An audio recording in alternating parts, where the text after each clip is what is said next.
Bonsoir tout le monde, content de savoir que vous êtes là, en visioconférence bien sûr, le lien est un peu différent, mais je crois que la fois dernière, il y a eu beaucoup d'intérêt, en tout cas ça a été démontré par la vingtaine de emails que j'ai reçus, je vous remercie, j'ai essayé de répondre à la plupart d'entre eux et d'autres questions seront répondues aujourd'hui. Donc, d'abord, en 5 minutes, je voudrais résumer ce qu'on a dit la fois passée pour ceux qui n'étaient pas là et qui voudraient le savoir. Donc, en très gros résumé, qu'est-ce qu'on a dit la fois passée? Énergie, a-t-on le choix? En réalité, pas tellement, puisque la situation est telle dans nos pays à nous qu'elles sont toutes bienvenues, bien entendu sous certaines conditions. En Belgique, on a besoin de 100 TWh électriques en 2040, puisqu'on va vers l'électrification massive. Aujourd'hui, on est à 82 TWh. En 2040, on peut facilement extrapoler à 100. N'oublions pas que l'électricité ne représente que 1/5 du problème. Énergie primaire totale, énergie secondaire et énergie électrique. Donc, on a déjà pas mal de discussions et de difficultés en Belgique à s'accorder sur un modèle électrique. Imaginons ce qui va se passer quand on va discuter le modèle total de l'énergie, c'est-à-dire 5 fois plus que l'électricité. On avait dit qu'il faut regarder régulièrement le site Electricity Map, qui est remarquablement intéressant, qui nous donne tous les quarts d'heure le type d'électricité qu'on a dans chaque pays européen, c'est la source, renouvelable, fossile ou nucléaire, qui donne le prix, qui donne la densité de carbone, grammes de CO2 équivalent par kilowattheure, donc un site vraiment à recommander. On a vu que si on veut vraiment décarboner l'électricité et l'énergie, en gros, également, il faut que le renouvelable et le nucléaire travaillent ensemble. C'est ce qui se fait déjà dans beaucoup de pays, en particulier la Suède, la Finlande, la France, numéro 1 dans ce domaine-là, avec 82% d'énergie décarbonée. Donc, il y a beaucoup d'exemples à suivre. En Belgique et en Europe, il y a plusieurs associations de citoyens qui sont inquiètes pour leur futur énergétique. À propos de Génération 4, on a vu les 4 grands thèmes qui ont été choisis comme critères pour sélectionner les 6 réacteurs Génération 4, durabilité, sûreté et fiabilité, socio-économique et résistance à la prolifération. On a vu en gros la fois passée ce que recouvrent ces 4 thèmes. On va voir maintenant plus en détail comment Génération 4 y répond. Voilà la galerie de photos, les 6 réacteurs de Génération 4 choisis après ce processus de sélection en l'an 2000. On était parti de 130 propositions, on a réduit petit à petit à 6. 5 réacteurs rapides, sodium, plomb, gaz, supercritique et sel fondu. Un réacteur non rapide, un réacteur thermique, le réacteur à très haute température. On va voir des détails un peu plus tard. On avait vu aussi qu'une des motivations de Génération 4, c'est bien sûr d'entrer dans l'économie circulaire. Donc, depuis une vingtaine d'années, Génération 4 travaille sur le recyclage du plutonium et sur l'utilisation de l'uranium 238. On se souvient que l'uranium 238 est présent à 99,3% dans la nature, mais n'est pas utilisé dans les réacteurs d'aujourd'hui. Les réacteurs d'aujourd'hui n'utilisent que le 235, qui est fissile. Le 238 est fertile et grâce aux neutrons rapides, il peut être transformé en plutonium 239, qui lui est fissile. Donc, en gros, on pourrait récupérer 96% du combustible usé, il n'y aurait que 4% de déchets au sens propre qui sont les produits de fission. Donc, c'est cette belle boucle de récupération qui motive en très grande partie tout ce qui est Génération 4. L'autre grande motivation de Génération 4, c'est la cogénération. cogénération nucléaire de chaleur à haute enthalpie nécessaire pour l'industrie.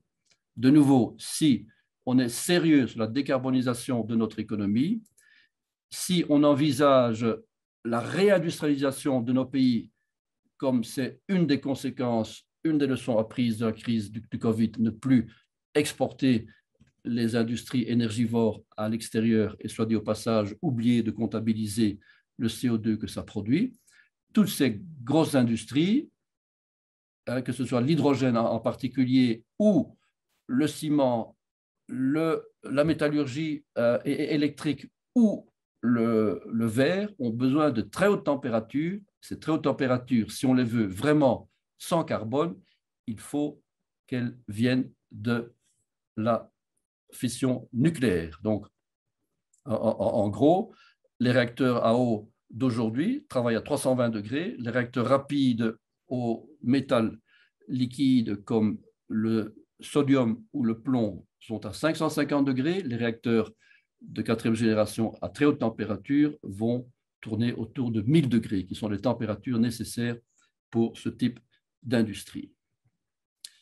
On avait vu comment l'énergie structure l'économie et la société et le rôle du nucléaire là-dedans, en particulier la chaîne de valeur du secteur énergétique, en prenant comme exemple la République d'Afrique du Sud, qui, de façon très globale, très systémique, utilise ses ressources primaires, qui sont le renouvelable, le fossile et le nucléaire, pour, à travers une chaîne de valeur, fournir les services énergétiques nécessaires à sa population et à son industrie. C'est vraiment une approche systémique qu'il faut bien connaître. Le travail de l'homme consiste à capter l'énergie libre. C'est une très belle vision de l'évolution de l'humanité, d'ailleurs, par Václav Smil, quelque chose qui mérite d'être partagé. Il y a 7 formes d'énergie libre autour de nous: gravitation, cinétique, thermique, radiative, chimique, électrique et nucléaire. On a vu comment la première et la deuxième loi de la thermodynamique traitent ces 7 formes d'énergie autour de nous. L'énergie au niveau des objectifs de développement durable est absolument centrale au centre des 17 objectifs de développement durable pour des raisons évidentes. Il est évident qu'on ne peut pas développer l'éducation, la santé, l'industrie et même le dérèglement climatique si on ne travaille pas correctement sur l'énergie. Le nucléaire a là-dedans un rôle. L'IAEA, qui est une des agences, qui est une agence indépendante au sein de Nations Unies, travaille fortement là-dessus. Il y a en particulier un groupe à l'IAEA dont on va parler un peu plus loin qui s'appelle INPRO, qui étudie le nucléaire du futur, en particulier génération 4, et qui comprend 42 membres. Donc c'est très intéressant de voir que de nombreux pays émergents et bien sûr industrialisés font partie, 42 au total, font partie de ce groupe de réflexion et d'action, il n'y a pas que la réflexion, autour du nucléaire du futur à l'IAEA à Vienne.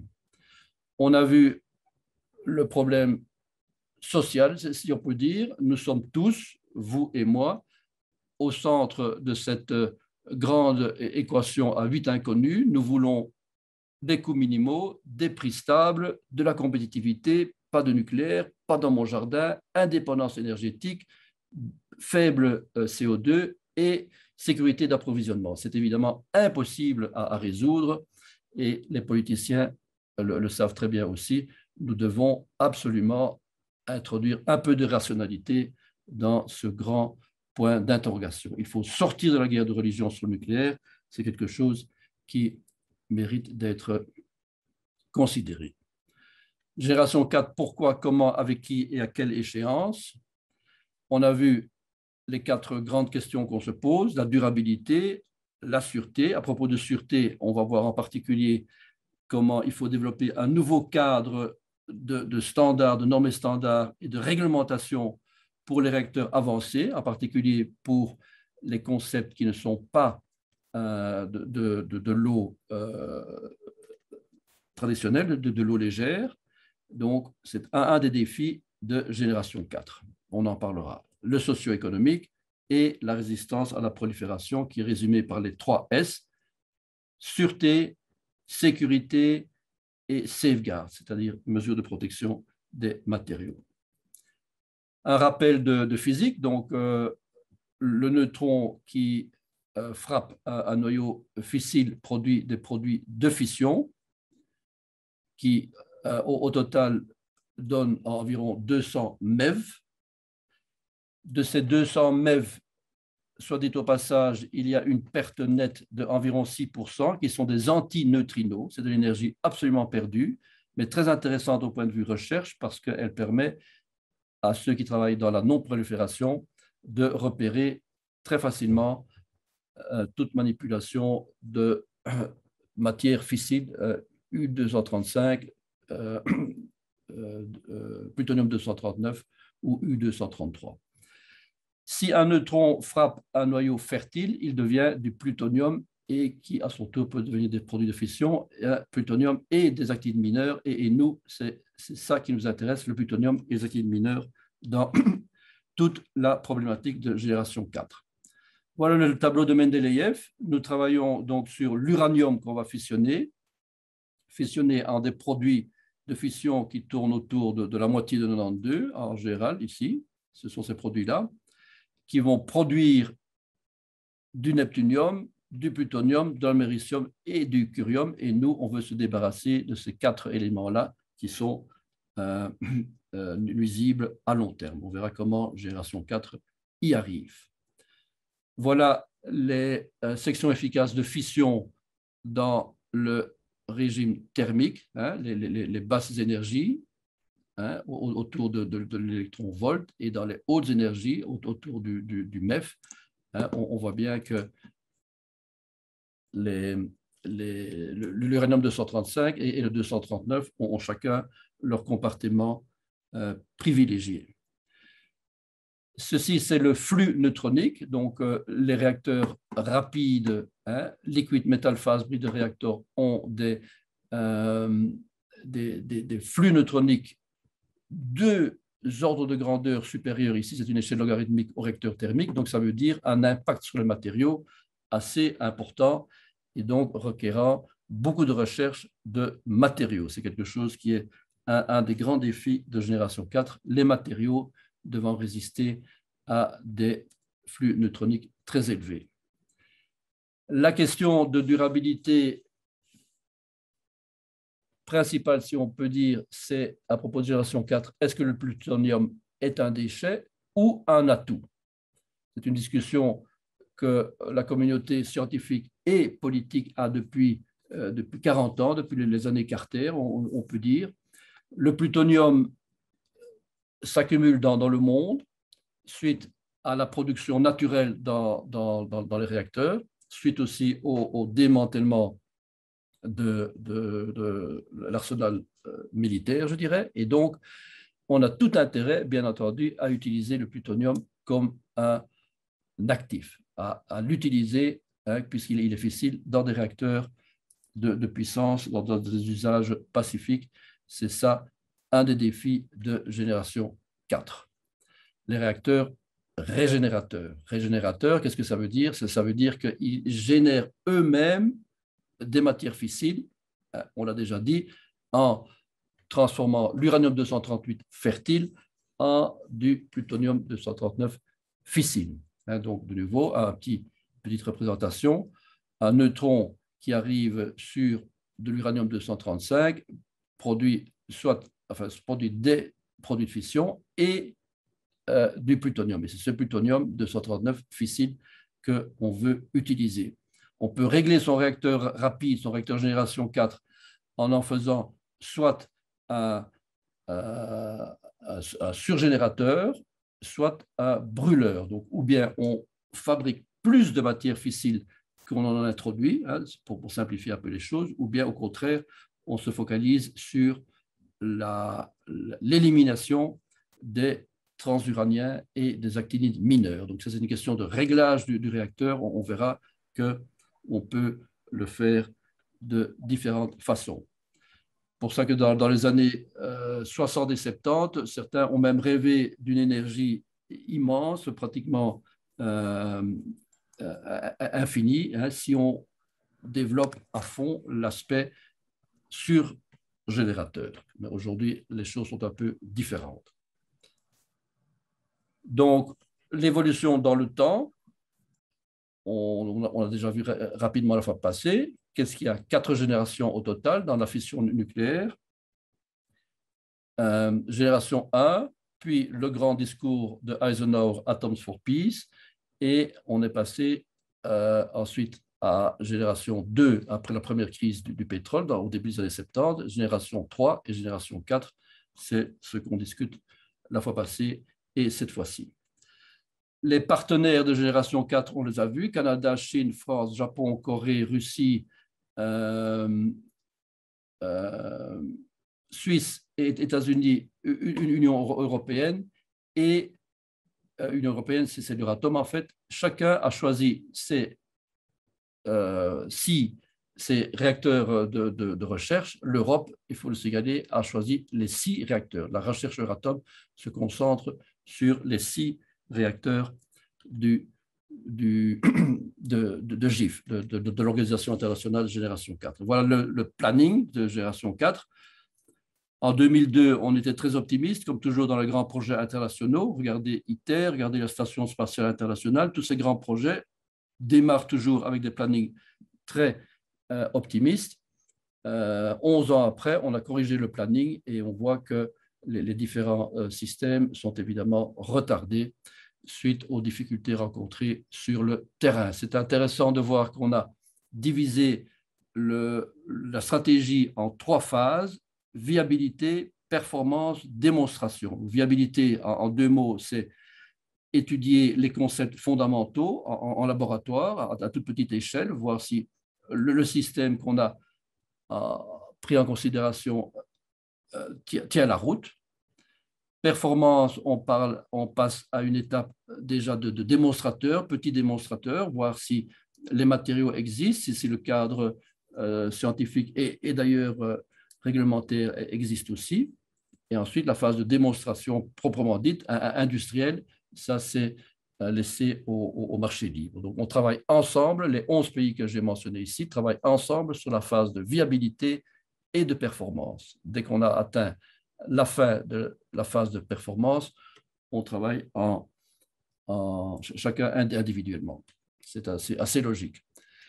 Les paramètres de génération 4, ici un peu de physique, c'est assez intéressant de voir la puissance électrique, le caloporteur, le modérateur dans le cas des réacteurs thermiques, la pression du système, la température et la densité du cœur. La densité du cœur, elle est dans un réacteur d'aujourd'hui de 100 watts par centimètre cube, donc de 1 mégawatt par mètre cube, et dans les réacteurs au sodium, par exemple, elle peut monter jusqu'à 200, dans les réacteurs à sel fondu, même jusqu'à 300. Donc, ce sont des défis colossaux pour les matériaux que le monde de la recherche est en train d'élaborer, en collaboration d'ailleurs avec la fusion. Il y a eu une question sur la fusion, donc c'est le type de recherche, les matériaux que nous partageons en grande partie avec la communauté de la fusion, c'est assez normal.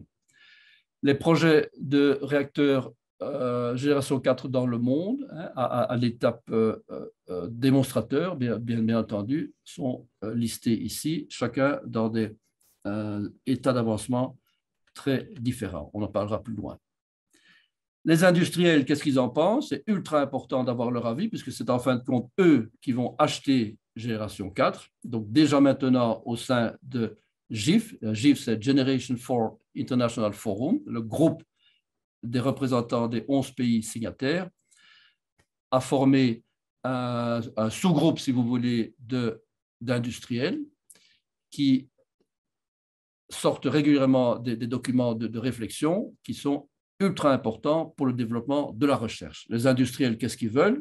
De façon assez naturelle, que les réacteurs du futur soient économiques, soient acceptés par le public et, très intéressant, soient intégrables dans un mix énergétique. Donc, sous-entendu, puissent cohabiter avec les renouvelables, c'est-à-dire avoir en particulier, mais pas uniquement, une flexibilité de fonctionnement. Les industriels s'intéressent aussi aux aspects de fabrication proprement dit. En laboratoire, on peut parfois trouver des alliages magnifiques à toute petite échelle, le centimètre ou le mètre à la limite, mais dans la réalité, dans le contexte industriel, on parle de dizaines de mètres ou de centaines de mètres s'il s'agit de tuyauterie, par exemple, et donc d'un nouveau type d'engineering des matériaux qui est sur la table des laboratoires de recherche également. En Europe, l'industrie a été consultée aussi, bien entendu. Par exemple, EDF, en 2010, a sorti un document dans lequel ils mettent d'abord la sûreté, l'opération du réacteur. Il faut que ce soit un réacteur facile à opérer, hein, pas de complications, pas d'instabilité, des choses comme ça. Disponibilité, surveillance et maintenance. Le cycle du combustible doit être raisonnablement efficace aussi. Compétitivité du système réacteur-cycle. Donc, dans Génération 4, on a compris, on ne parle plus du réacteur d'un côté et du cycle du combustible de l'autre. Tout ça est intégré, hein, en particulier dans un concept comme le sel fondu. L'Europe a sorti, comme tous les 4 ans, en 2016, un document assez intéressant aussi, qui s'appelle le Programme indicatif nucléaire. C'est une contrainte du traité Euratom. Et là-dedans, en particulier, les experts du PING ont émis la recommandation à la Commission d'inclure le déploiement futur de génération 4 à cycle fermé dans tout ce qui est financement pour le nucléaire. Bien entendu, la fission est là-dedans aussi, et aussi les SMR. Donc, c'est assez intéressant de voir ce qui est dans ce document PING en 2016, et le prochain va sans doute sortir bientôt. INPRO, j'en ai parlé brièvement au départ, c'est ce groupe ALIAEA International Project on Innovative Nuclear Reactors and Fuel Cycles. C'est, si vous voulez, le pendant de génération 4. Pour simplifier, on dit en général que génération 4 se focalise sur l'offre de nucléaire du futur, hein, qu'est-ce que les laboratoires, qu'est-ce que les industriels peuvent ou pourront offrir en termes de génération 4. INPRO prend l'autre aspect qui est la demande. Qu'est-ce que les pays qui ont besoin de nucléaire du futur vont mettre dans le cahier de charge, pour simplifier. Donc, on a, si vous voulez, dans le couple GIF-INPRO, on a l'offre et la demande. C'est assez intéressant de voir comment ces deux groupes travaillent ensemble, d'ailleurs, de façon assez remarquable. Je l'ai déjà dit, INPRO comprend 43 membres. C'est très important de se rendre compte de ça, parce que ça veut dire que tous ces pays-là, Algérie, Argentine, Arménie, Bangladesh, Bélarus, Belgique, bien entendu, etc., Vietnam et Euratom, veulent avoir leur mot à dire dans le cahier de charge de génération 4. Pour simplifier, c'est un peu ça l'idée. INPRO a sorti une série de documents très intéressants: économie, infrastructure, gestion des déchets, résistance à la prolifération, protection des matériaux, environnement, sûreté, bien entendu, du réacteur et sûreté du cycle du combustible. Professeur, oui. On me demande si vous pouvez mettre vos slides en plein écran, s'il vous plaît. Ah oui, d'accord.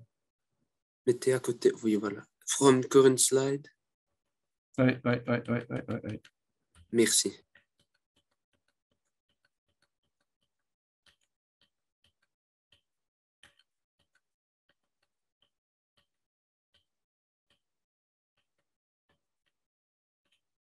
Voilà, d'accord. Oui, excusez-moi, c'est plus clair comme ça. Donc, maintenant, on va aborder la façon dont Génération 4 répond effectivement aux 4 défis qu'on a mentionnés. Donc, d'abord, le défi de la durabilité, utilisation efficace du combustible, U238 qui devient de plutonium 239, et la réduction des déchets. Donc, utilisation du combustible, gestion des déchets et partition and transmutation, séparation et transmutation. Les 3 grands mots clés, si vous voulez, de Génération 4 dans le chapitre durabilité. On a déjà vu la fois passée, et je le répète aujourd'hui, dans les réacteurs d'aujourd'hui, voilà ce qu'on a au départ, U238, U238 et U235. U235, donc 3,5 à 4% d'enrichissement. Après 3 ans dans le réacteur, le U235 a énormément diminué, il ne reste plus que 1% en général, et il y a des produits de fission, du plutonium et des actinides mineurs. Le 238, il est là. Dans les réacteurs d'aujourd'hui, on n'utilise pas, on le stocke pour le stockage souterrain. Et donc, génération 4, je répète, va s'occuper d'utiliser au maximum cette ressource-là et de supprimer, de brûler le neptunium, l'américium et le curium, tout en utilisant le plutonium. Donc, on est vraiment, je répète, dans cette logique d'économie circulaire que tout le monde, à juste titre, veut pour toutes les industries. Une petite information sur d'où vient l'uranium aujourd'hui, essentiellement Kazakhstan, Canada et Australie. Et qui fabrique du combustible aujourd'hui? Essentiellement Framatome, les États-Unis, Westinghouse en Suède et les Russes. Les Russes sont extrêmement actifs. Un réacteur sur 6 dans le monde utilise du combustible fabriqué en Russie. La France a très bien organisé son industrie et sa recherche nucléaire en promulguant une loi, la loi 91-1381, qui, en 2 mots, consiste en 3 axes de recherche. Un axe de séparation et transmutation, qui est confié au CEA, un axe de stockage souterrain qui est confié à leur agence, qui serait chez nous l'ONDRAF, l'IRAS, chez eux c'est l'ANDRA, leur agence de stockage souterrain, et un axe de recherche qui est le conditionnement et l'entreposage de longue durée. C'est très intéressant de voir comment, en France, les laboratoires de recherche et les institutions officielles, si vous voulez, doivent rendre compte tous les ans ou tous les 2 ans au Parlement, à l'Assemblée, sur les progrès faits selon ces 3 axes. C'est un modèle du genre, comment la communauté scientifique travaille main dans la main, si on peut dire, avec le monde politique. Et donc, il en résulte une stratégie très claire à ce point de vue-là. Donc, ça, c'était à long terme. À court terme, bien entendu, on sait que la France recycle le plutonium. C'est ce qu'ils font dans les usines de La Hague, en Normandie. C'est extrêmement intéressant de voir comment, déjà aujourd'hui, on peut récupérer, ils le font depuis 40 ans, le plutonium et l'uranium 235 pour fabriquer du MOX. Le MOX, c'est le mélange, le mix d'oxyde, d'uranium et de plutonium qui est injecté dans les réacteurs français, d'ailleurs dans beaucoup d'autres réacteurs dans le monde aussi, qui est une première phase, si vous voulez, de recyclage de l'uranium et qui, du coup, réduit fameusement, on va le voir, la durée du stockage souterrain.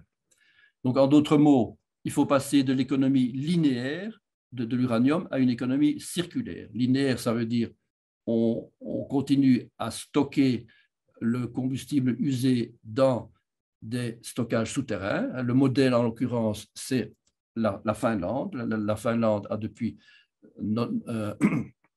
2015 l'autorisation officielle démocratique d'enfouir ces combustibles usés dans leur sous-sol, qui est du granit. La France, elle, fait un recyclage du plutonium, on l'a déjà vu, et le futur, c'est évidemment génération 4 et MIRA en particulier. Donc, qu'est-ce que ça veut dire? Le cycle ouvert, on est à 300 000 ans. Le cycle, comme à La Hague en France, on est à 10 000 ans, et le cycle comme MIRA, pour simplifier, on est à 300 ans. C'est des choses qu'on va développer un peu plus loin. Donc, qu'est-ce qui se passe au point de vue déchets nucléaires?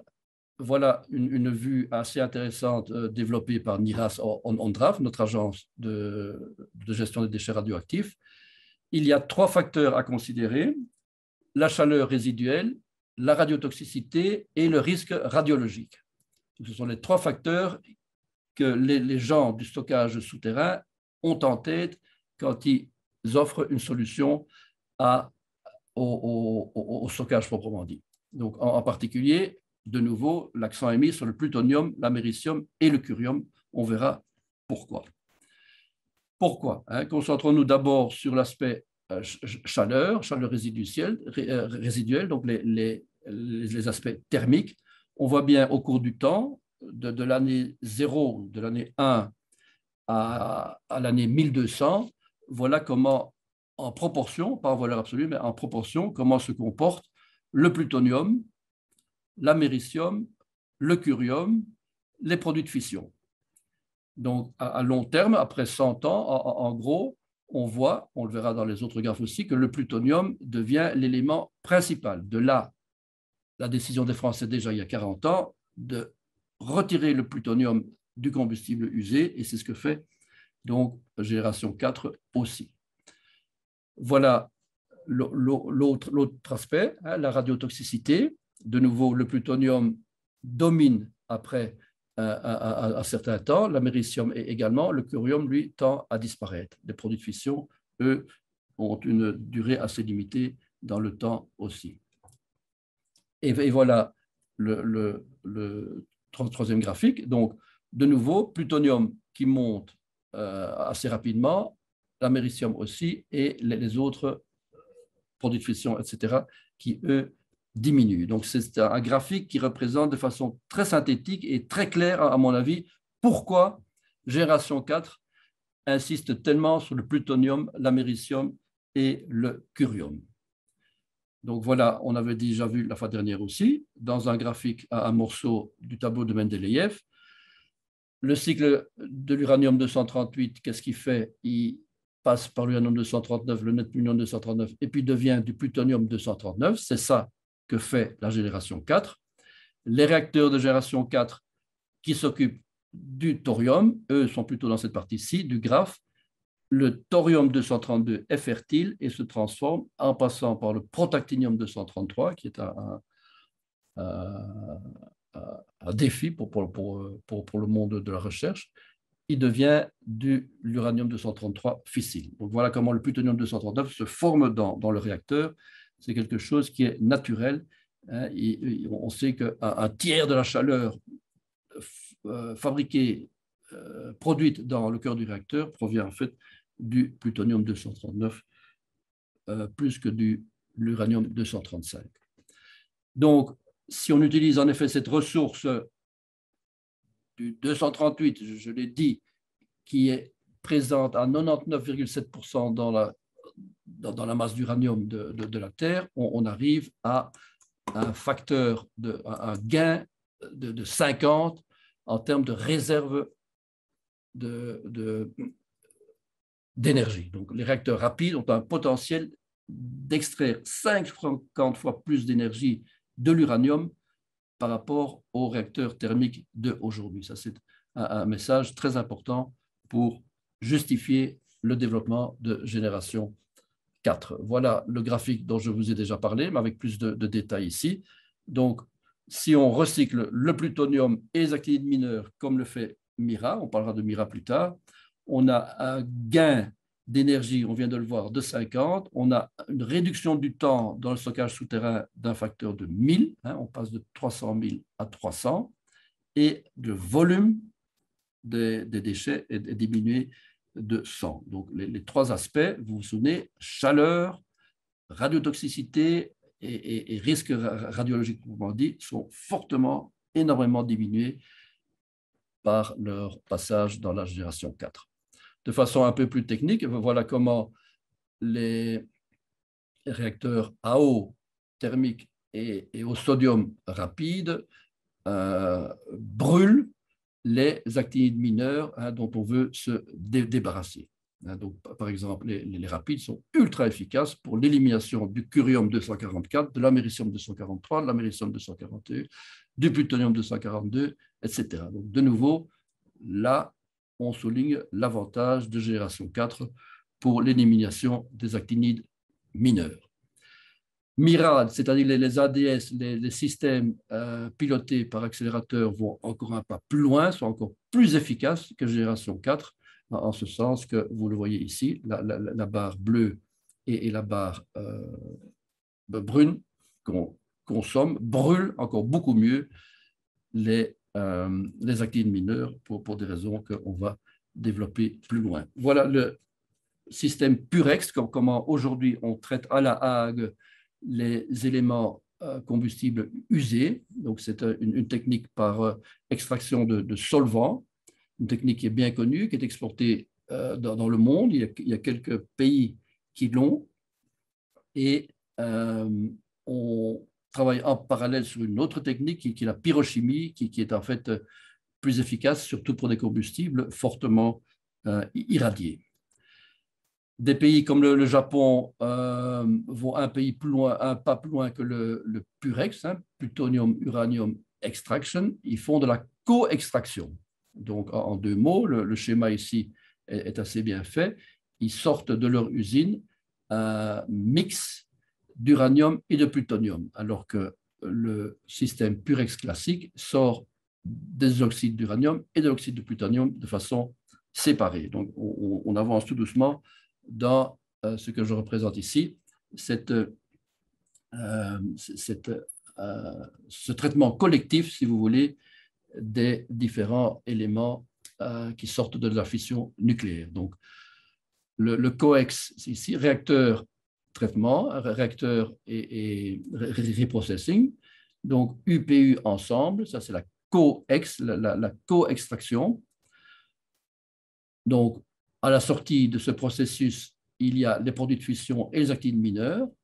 Dans génération 4, on va faire un pas plus loin. On va faire en sorte qu'il n'y a plus que les produits de fission qui ont une durée de vie bien moindre que plutonium et actines mineures.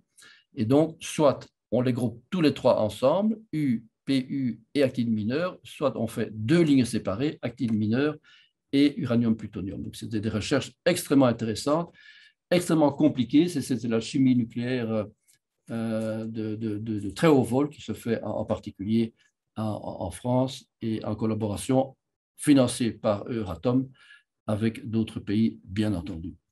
Un pas encore plus loin, c'est ce qu'on appelle le procédé UREX, le procédé GANEX et le procédé TALSPI. Donc, on va toujours de plus en plus loin dans l'extraction de l'uranium, plutonium et actines mineures dans le fait de ne laisser que les produits de fission. Les produits de fission, on ne peut pas les détruire, en tout cas, ce serait beaucoup, beaucoup trop cher. Voilà de nouveau ce que j'ai expliqué de façon plus synthétique. Hein. Purex, coex, hétérogène, homogène, et ici, si vous voulez, le système qui intégrerait MIRA plus tard. Un petit mot à propos de MIRA sur MOL. On ne dira jamais assez combien notre centre de recherche nucléaire à MOL a été un pionnier, et l'est encore aujourd'hui, dans plusieurs domaines. Premier réacteur à eau pressurisée sur le continent européen, BR3. Invention du MOX à MOL. Un réacteur de recherche BR2 extrêmement performant pour la production de radioisotopes, en particulier molybdène, technetium, etc., qui soignent des millions surtout en diagnostic dans le monde. Laboratoire souterrain mondialement connu avec une très grande coopération internationale. Et bien entendu, à propos des rapides, l'installation Guinevere, qui est un précurseur, si vous voulez, une suite de Vulcain, un précurseur de MIRA. MIRA, hein, une première mondiale dans le domaine de la transmutation des déchets hautement radioactifs. MIRA est en construction, comme vous le savez, le gouvernement belge a mis 558 millions d'euros pour la période 2019-2038, hein, une décision prise en 2018. Que va faire MIRA? MIRA va être le successeur de BR2, c'est-à-dire BR2 fait encore toujours aujourd'hui, BR2 est très actif aujourd'hui, BR2 c'est le réacteur spaghetti, comme les appellent les Américains, un cœur très, très original, un paquet de spaghettis qu'on aurait tordu par le milieu. Très beau design développé à l'époque par l'ULB en particulier et par les gens de Moll. Du testing de matériaux pour la fission. Mira va faire du testing de matériaux pour les réacteurs rapides et pour la fusion. BR2 fait du testing de combustible pour les réacteurs à eau. Mira le fera pour les réacteurs rapides, ADS ou autres.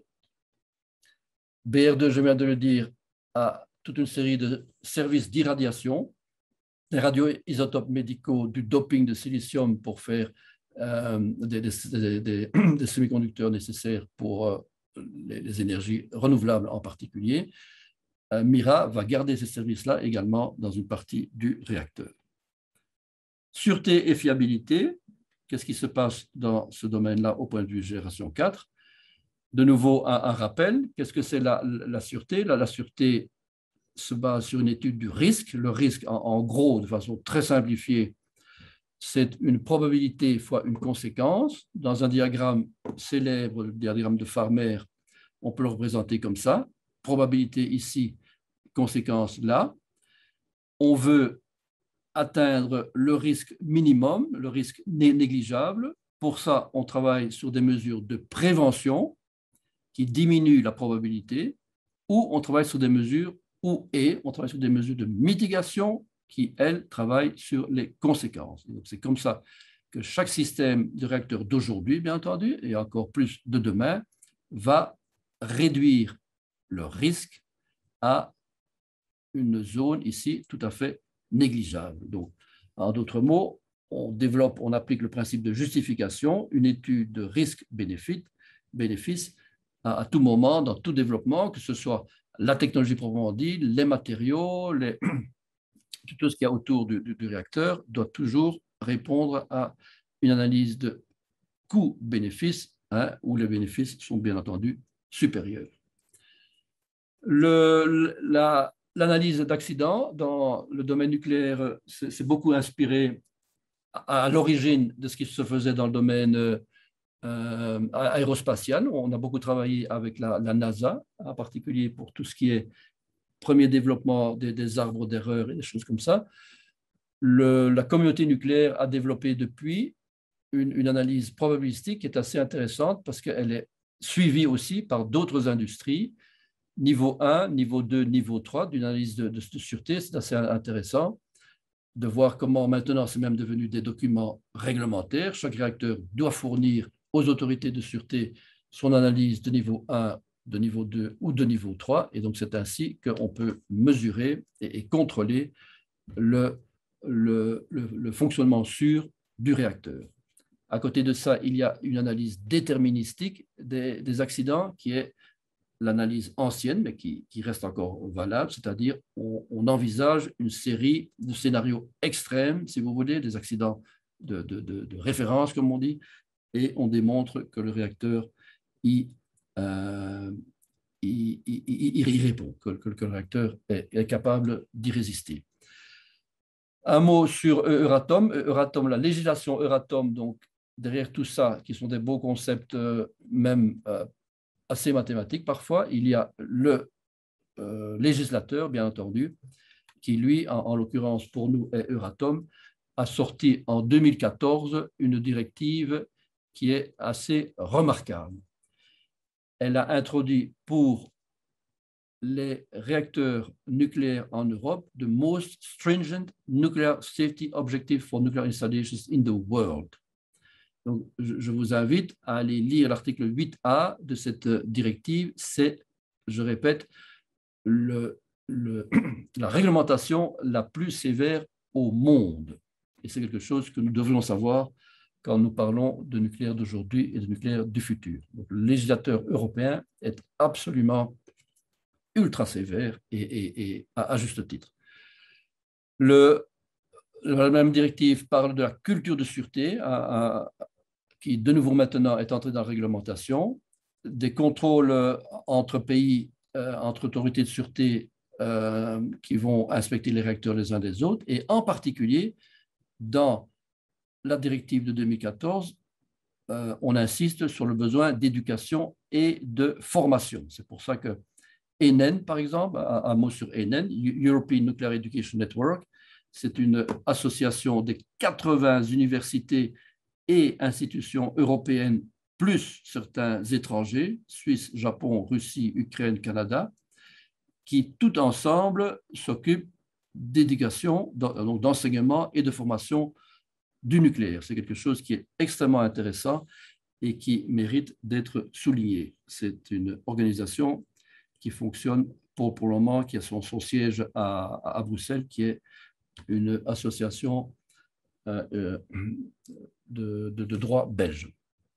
On a dû développer pour Génération 4 une nouvelle approche d'études de sûreté. Pourquoi? Parce qu'il y a tellement d'inconnus là-dedans. Donc, une étude de sûreté classique, comme je vous ai montré, que ce soit le PSA ou l'étude déterministique, est basée sur le fait qu'il y a une grosse base de données. On connaît, hein, les industriels s'échangent, hein, il y a des groupes de partage de données dans le monde entier. C'est quelque chose qui est un fait avéré, qu'il faut bien connaître aussi. On se partage les données de sûreté, et donc suite à ça, on a une très grosse base de données pour établir les rapports de sûreté dont je viens de vous parler. Pour le futur, pour Génération 4, c'est un peu plus compliqué, étant donné qu'il y a beaucoup d'innovations, en particulier dans les matériaux. Donc, il n'y a pas de base de données pour ces nouveaux matériaux, que ce soit des nouveaux alliages, 15-15 chrome titane ou le matériau céramique, c'est encore plus exotique. Donc, on a dû mettre au point une nouvelle approche d'analyse de sûreté. C'est un domaine passionnant aussi pour le monde de la recherche, suivi de près par le monde de l'industrie, bien entendu. Qu'est-ce que ça veut dire? Ça veut dire, en gros, par exemple, qu'on a un paquet qu'on appelle PIRT, Phenomena Identification Ranking Table. Donc, on réunit de façon structurée une série d'experts pour demander leur avis sur les nouveaux alliages dont je vous ai parlé ou sur un nouveau système de sûreté, par exemple la sûreté passive dont on va parler. C'est des choses ultra intéressantes, ultra utiles pour Génération 4, mais pour lesquelles il n'y a pas encore de base de données suffisante pour appliquer les analyses de sûreté classiques.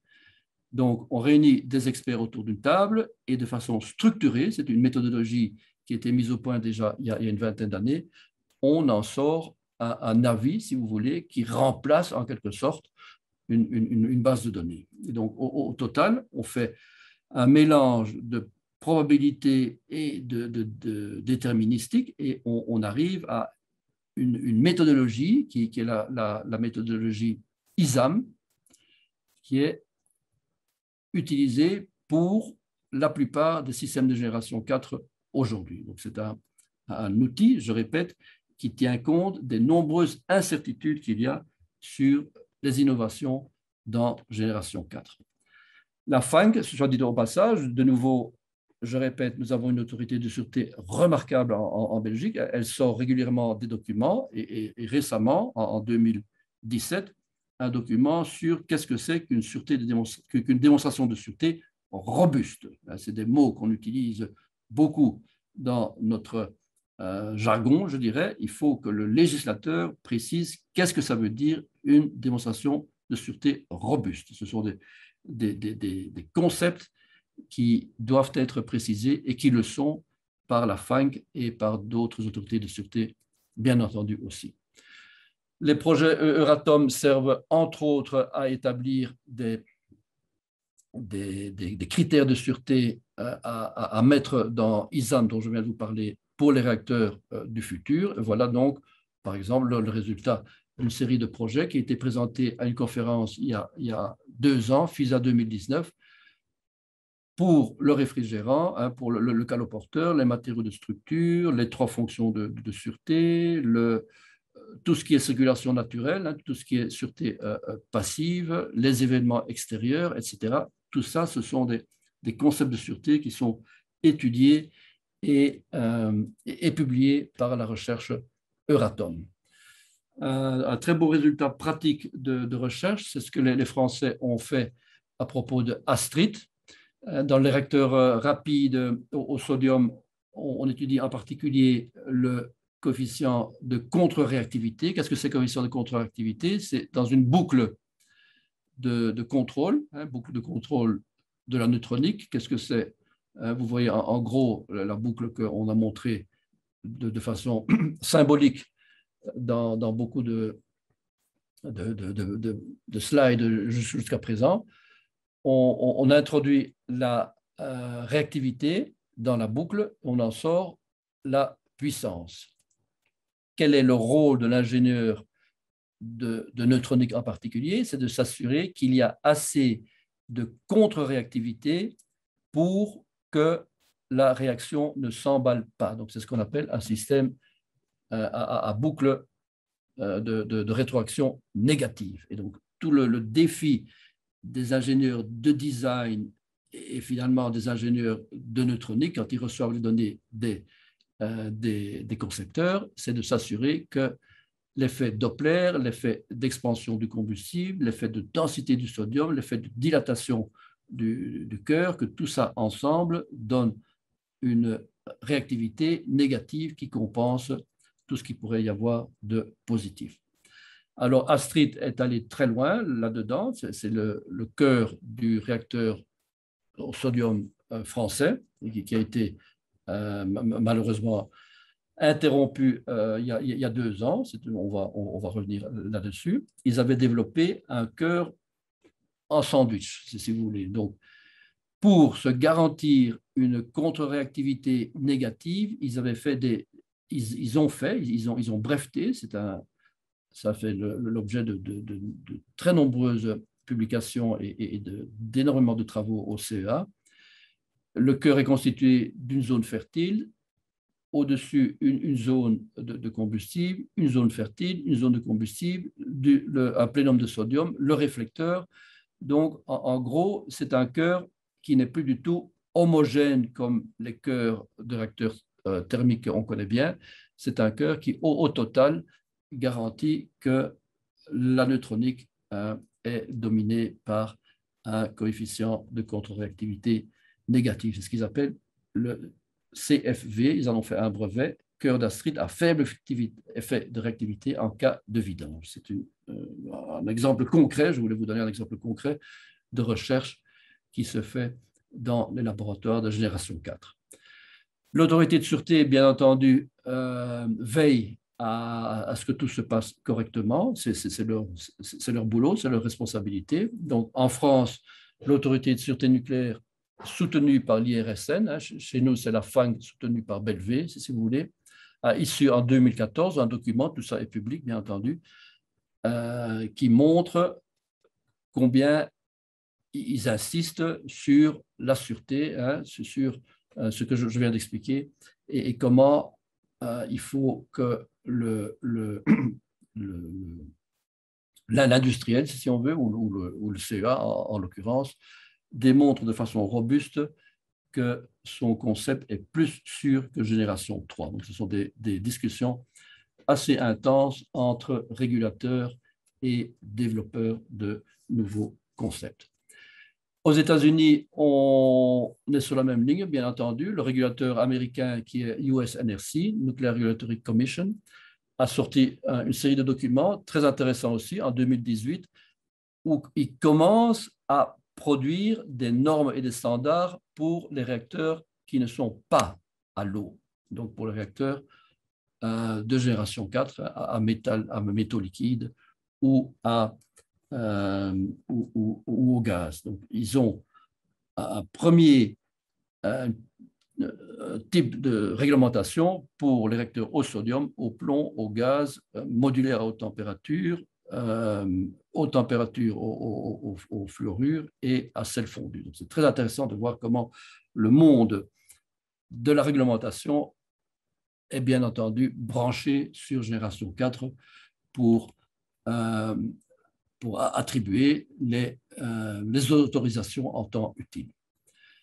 L'OCDE NEA a une initiative un petit peu semblable, un petit peu décalée, si on veut. MDEP, c'est un groupe constitué de 15 pays, Argentine, Canada, Chine, etc., donc des pays qui ne sont même pas membres de l'OCDE, mais qu'on veut consulter dès qu'il s'agit de réglementation de sûreté.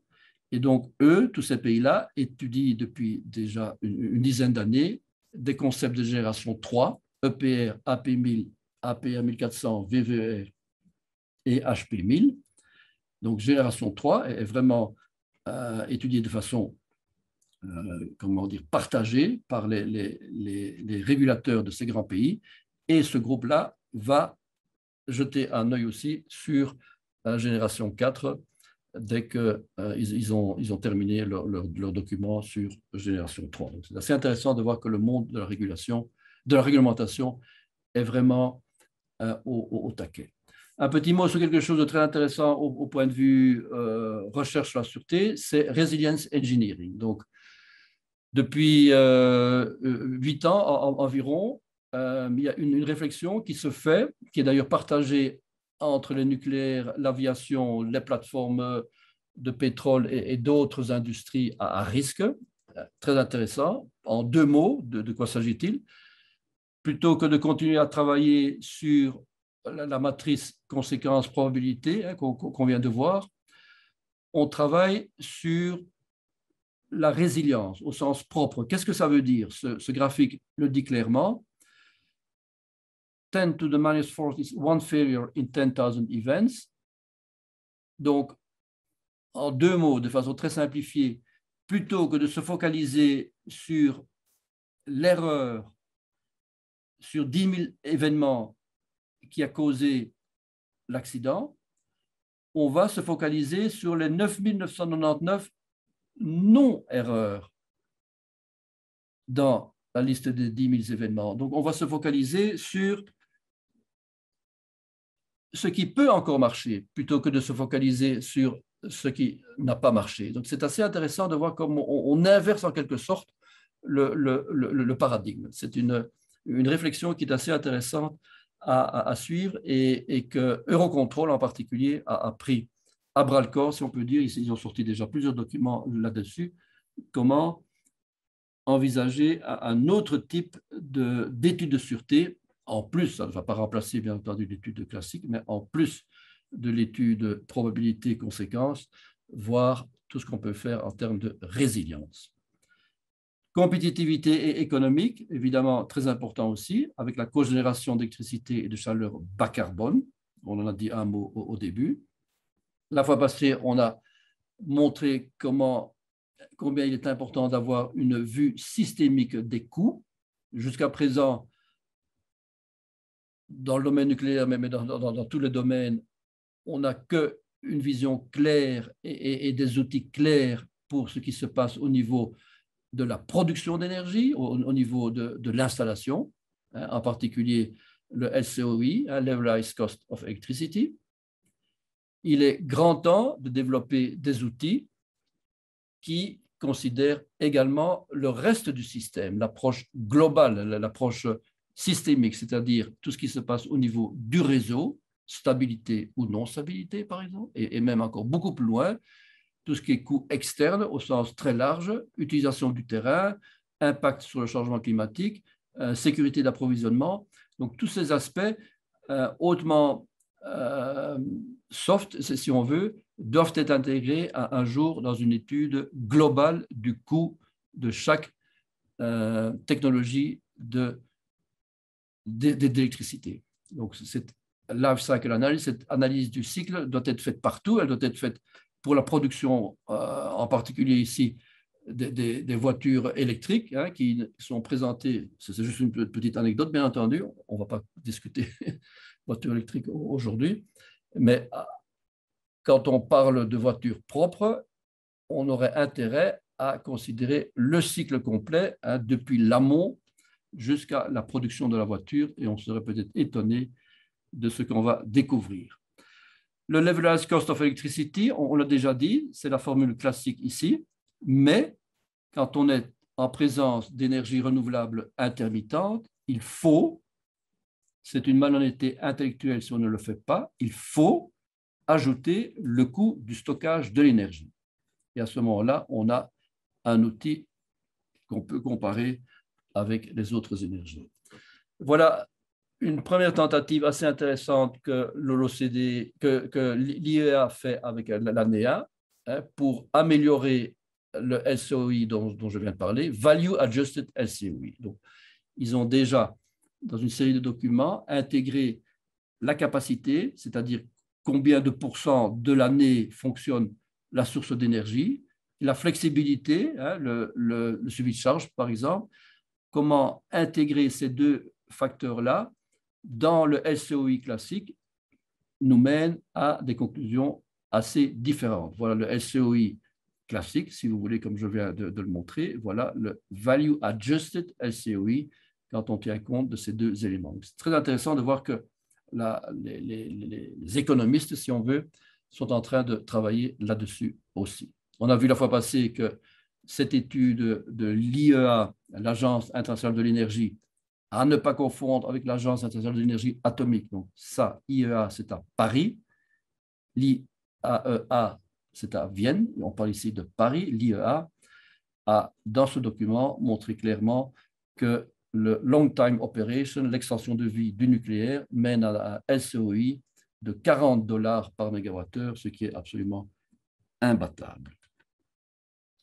Toujours à propos d'économie, revenons à notre tableau de Mendeleïev, qui est ultra précieux, inutile de le dire. Donc, je répète ici ce qu'on a raconté la fois passée, l'anecdote de l'anneau en or qui, en fait, traîne en amont de sa production 3 tonnes de matières premières et de manipulations diverses. Il est évident que le bilan de matière doit être étudié pour les différentes énergies également, pas seulement l'empreinte CO2, mais le bilan de matière. Et on verra que l'empreinte matière pour le nucléaire se montre extrêmement favorable. Le nucléaire est une énergie économe en ressources. C'est quelque chose qu'on peut lire dans beaucoup de documents, dès qu'on s'intéresse aux fameux métaux et matériaux, lithium, gallium, indium, cobalt, nickel, iridium, tungstène, manganèse, les terres rares, tout ça, tous ces beaux éléments que la Chine possède pour à peu près 80% pour le moment, tous ces éléments doivent être étudiés et mentionnés quand on parle d'une technologie énergétique. Donc, ce sont des documents de la Banque mondiale, ce sont des livres tels que Guillaume Pitron qui nous informent sur ce sujet-là. C'est très intéressant à lire. Voilà des détails maintenant. Par exemple, donc, le nucléaire d'une grande sobriété matérielle, voilà pour la génération 2 d'aujourd'hui, l'empreinte en matière de métaux, combien de tonnes par térawattheure d'acier, de chrome, de cuivre, de manganèse, de molybdène, de nickel, de titane, combien de tonnes par térawattheure de béton, de bois, d'huile, de papier, de plastique, de verre, combien de tonnes par térawattheure de zirconium, d'uranium enrichi. Voilà toutes des valeurs, des tableaux qu'il faut évidemment comparer, on va le faire ici, avec les autres énergies. Par exemple, le éolien offshore, éolien onshore, le solaire photovoltaïque, et voilà les REP, les réacteurs à eau pressurisée de génération 2. L'acier, 3 fois rien. Les autres matériaux sont même tous comprimés là-dedans. Donc, extrêmement intéressant de voir le saut quantique, si on peut dire, qu'il y a en matière d'empreinte matériaux entre le nucléaire et ces énergies-là. Ça, c'est pour les métaux. Pour les matériaux non métalliques, très semblables, béton, bois, gravier, huile, papier, plastique et verre, les REP, les réacteurs à eau pressurisés de génération 2, sont remarquablement sobres en termes de matériaux. Ce sont des choses qu'il faut savoir, qu'il faut mentionner. Le prix, bien entendu, ultra important. Pour ça, j'aime de citer ce qui se passe chez nos amis britanniques depuis quelques années, depuis 2016.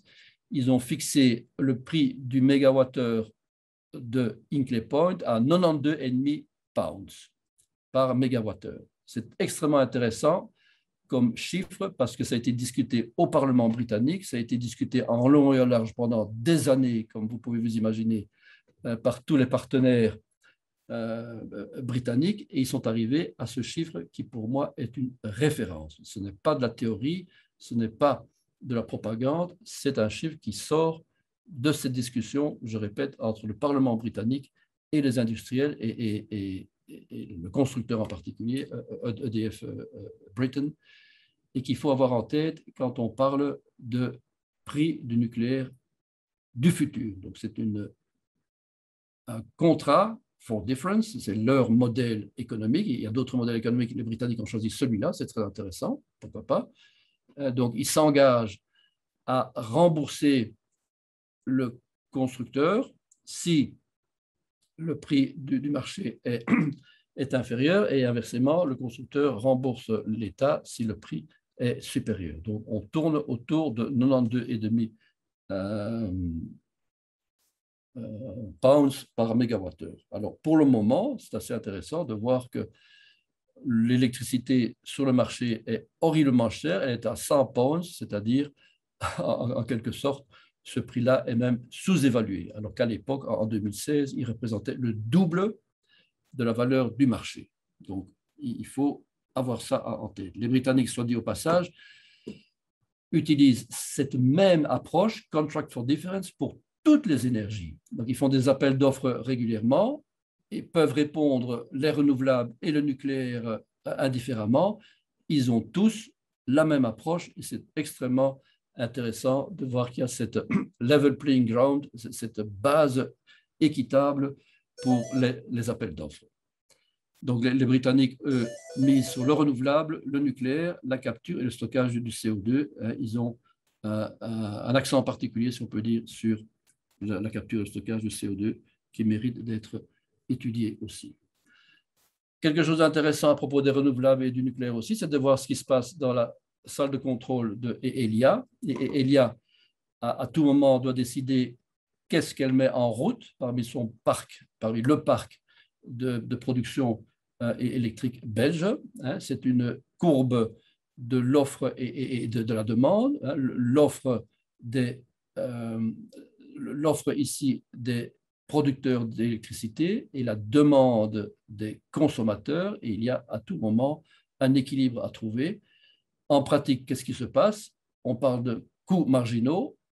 Elia, pour simplifier, je dis Elia, mais prend d'abord les renouvelables, puisqu'ils ne coûtent rien, ensuite le nucléaire, puisqu'il coûte à peine plus que les renouvelables, et ensuite, c'est un exemple allemand, lignite et gaz, etc. Donc, en d'autres mots, qu'on ne vienne pas dire que le développement du nucléaire nuit au développement des renouvelables, ce serait plutôt le contraire quand on voit la courbe de l'ordre de mérite, la courbe de l'empilement du parc de production.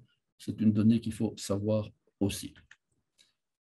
Dunkelflaut, qu'est-ce qui se passe en Allemagne? L'Allemagne s'inquiète à juste titre parce qu'ils vivent au moins 2 fois par an ce qu'ils appellent un Dunkelflaut, c'est-à-dire dans leur,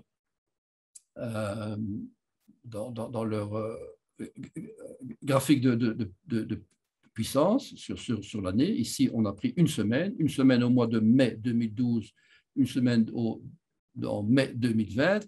Pendant 48 heures, il n'y a eu ni vent ni soleil.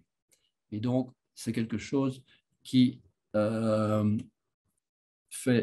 inquiète les gestionnaires de réseaux électriques parce que quelques heures, on peut gérer plus ou moins facilement, mais 48 heures, c'est beaucoup. Donc, c'est ce que les Allemands appellent Dunkelflaut. Donc, tout ça pour dire que nous orientons, on le sait bien, le modèle belge qui est sur la table pour le moment est pratiquement une copie conforme du modèle allemand, sauf qu'au lieu de lignite, au lieu de charbon, on aura très probablement du gaz, mais donc la compensation de ces irrégularités dues à une météo intermittente seront compensées par 3 mécanismes. Demand-side management, donc la flexibilité du réseau, ou bien l'achat à l'extérieur, on va faire de l'importation d'électricité à partir de nos voisins, ou alors du stockage, que ce soit du pompage-turbinage, des batteries, ou alors de l'hydrogène dans un futur assez lointain, ou autre chose. Donc, en d'autres mots, les Allemands, comme nous, avons besoin d'une très grande surcapacité pour pouvoir pallier à ces irrégularités dans la météo. Et tout ça aura un coût probablement. Et déjà maintenant, les Allemands ont l'électricité la plus chère qui soit, un coût pour le consommateur qui est non négligeable. À propos de suivi de charge du nucléaire, je voudrais rappeler que le nucléaire d'aujourd'hui est déjà, peut déjà faire du suivi de charge. Voilà une très belle démonstration d'un réacteur français, Golfech, qui montre que le 3 mai 2020, ils ont fait 2 descentes ultra rapides en une demi-heure de 1300 MW à 300 MW, une fois au milieu de la nuit, une fois au milieu de la journée. Donc, c'est absolument remarquable de voir, je répète, que déjà aujourd'hui, on peut descendre rapidement de 1300 à 300 MW deux fois au cours de la même journée. Donc, les Français démontrent par là que le nucléaire peut faire du suivi de charge, et c'est d'ailleurs on l'a déjà dit, une des contraintes que le groupe des industriels de génération 4 impose pour génération 4, faire du suivi de charge, que ce soit pour s'intégrer dans un réseau avec une grande pénétration de renouvelables, ou que ce soit pour des variations saisonnières. Donc vraiment, il faut se rendre compte de ça déjà aujourd'hui. Le nucléaire peut faire du suivi de charge. Toujours à propos d'économie, c'est très intéressant pour le thermodynamicien de voir que le cycle de l'eau peut être utilisé de façon toujours plus efficace, selon qu'on monte en pression et en température. Dès qu'on arrive dans la zone supercritique, on va en parler un peu plus tard. Supercritique, ça veut dire 300 bars, 600 degrés. On a des rendements, bien entendu, bien supérieurs à ce qu'on a jusqu'à présent. Jusqu'à présent, les réacteurs nucléaires d'aujourd'hui, c'est du 34%. Les réacteurs supercritiques qui n'existent que dans le domaine du charbon pour le moment arrivent à 50%, et on parle même de ultra supercritiques. Les Allemands sont des champions dans ce domaine-là. On arrive à des rendements de 56%. Donc ça, c'est des réalisations industrielles qui sont intéressantes à suivre. À propos d'efficacité énergétique, 2 mots, bien entendu, sur la cogénération nucléaire d'électricité et de chaleur bas carbone. Il y a un groupe européen constitué d'industriels et de chercheurs qui s'appelle NC2I, Nuclear Cogeneration Industrial Initiative, qui promeut dans son environnement la cogénération nucléaire. La cogénération nucléaire, c'est un document qui sort de ce groupe-là, est nécessaire surtout dans la zone 250 à 800 degrés. Donc, on a déjà vu précédemment combien les industriels d'aujourd'hui auront besoin demain de chaleur bas carbone, et Génération 4 peut en particulier prendre ça en charge. Ici, il faut absolument mentionner notre réacteur chinois. Les Chinois sont les premiers au monde à avoir démarré le 12 septembre une première fois, et il y a 13 jours exactement une deuxième fois. Le deuxième réacteur chinois a été rendu critique le 11 novembre 2021. Ce sont deux petites unités de 100 MW, 105 MW, de réacteurs à très haute température destinés à la production d'hydrogène vert, d'hydrogène non carboné. Et donc, les Chinois sont vraiment les premiers au monde à avoir non seulement construit et mis en route un réacteur de génération 4, mais également à avoir jeté les prémices de la fabrication d'hydrogène. Ils n'ont pas encore fabriqué d'hydrogène, évidemment, en aussi peu de temps, mais il faut souligner que ce réacteur est critique. Les deux modules de 105 MW sont critiques depuis, critiques au sens nucléaire, bien entendu, ça veut dire prêt à fonctionner et à être branché sur le réseau. On fait beaucoup de recherches dans le monde de génération 4 sur la production d'hydrogène, à juste titre. L'hydrogène, on sait bien que le monde consomme à peu près 80 millions de tonnes d'hydrogène par an, donc des sommes, des quantités colossales, en grande partie pour la fabrication des engrais et pour le raffinage du pétrole et d'autres industries chimiques. Le nucléaire mise sur deux technologies, génération 4 mise sur la séparation à haute température de la molécule d'eau par le procédé sulfure à iodine ou l'électrolyse à haute température de vapeur d'eau. Donc, il y a deux approches, séparation directe de la molécule d'eau ou électrolyse à haute température. Les Japonais sont champions dans ce domaine-là. Ils ont testé il y a peu de temps un procédé nucléaire qui arrive à 60 litres par heure. Donc, beaucoup de laboratoires travaillent là-dedans, en particulier certains projets Euratom. La lutte contre la prolifération des armes nucléaires, c'est un aspect très important aussi, hein, c'est le quatrième aspect. Donc là, c'est tout ce qui est réglementation, si vous voulez. Il y a beaucoup de technologies aussi, hein, autour des 3 S, sûreté, sécurité et safeguard, c'est-à-dire protection physique des matériaux. Le Centre commun de recherche de la Commission européenne est à l'avant-pointe dans ce domaine-là, au point de vue technique en particulier. Il y a beaucoup d'innovations qui servent d'ailleurs aussi à la génération 4 dans le domaine des 3 S. Une initiative de type politique juridique, c'est IFNEC.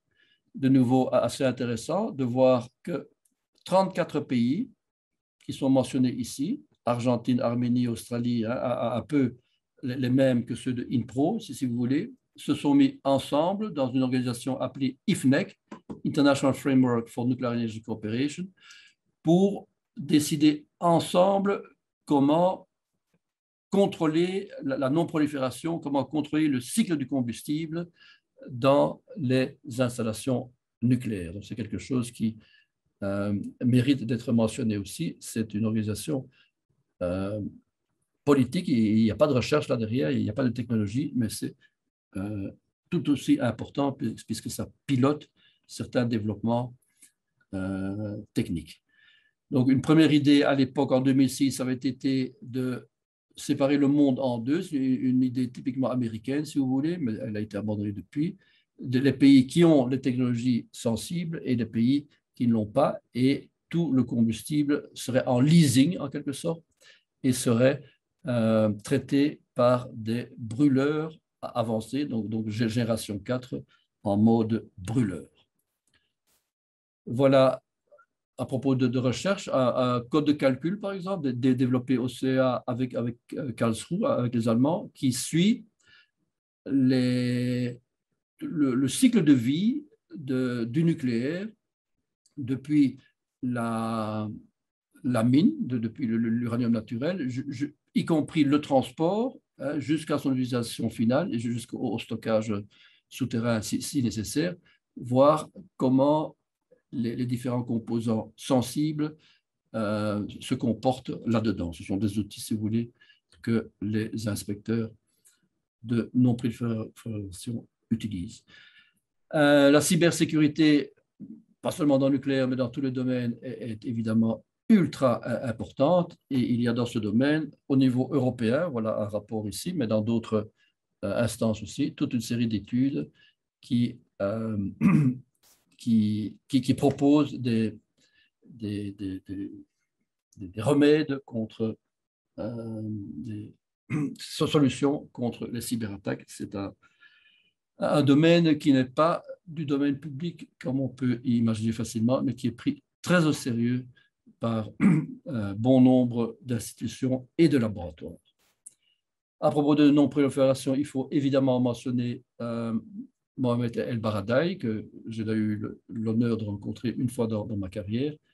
C'est un homme absolument remarquable et je ne vais pas lire ici, mais je vous invite à lire son discours quand il a reçu le prix Nobel en 2005. C'est un discours remarquable sur l'utilisation pacifique de l'énergie nucléaire, quelque chose qu'il faut méditer, je dirais, calmement et relire plusieurs fois. C'est un appel vraiment à se refocaliser sur les choses importantes: poverty, infectious diseases, organized crime, terrorisme, tout ça sont des thèmes que lui a gérés pendant sa carrière et que ses successeurs continuent à gérer également.